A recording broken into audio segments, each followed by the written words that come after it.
নকল করে আর পাস করার সুযোগ আর বাংলাদেশের মাটিতে হবে না। প্রতিযোগিতা করে আমাদের ছেলেরা এগিয়ে যাবে।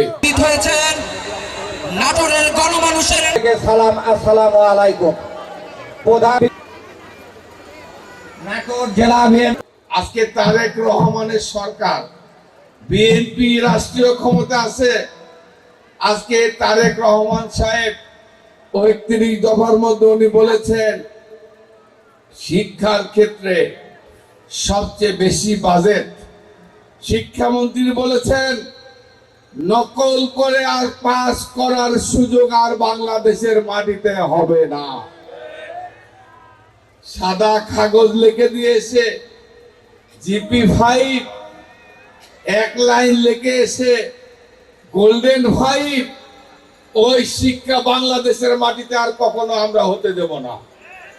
আমরা চাই বাংলাদেশের ছেলেমেয়েরা শিক্ষা দীক্ষায় শিক্ষিত হয়ে শুধু এই গ্রামে নয়, বাংলাদেশে নয়, পৃথিবীর মানচিত্রে কম্পিটিশন করবে, প্রতিযোগিতা করে আমাদের ছেলেরা এগিয়ে যাবে।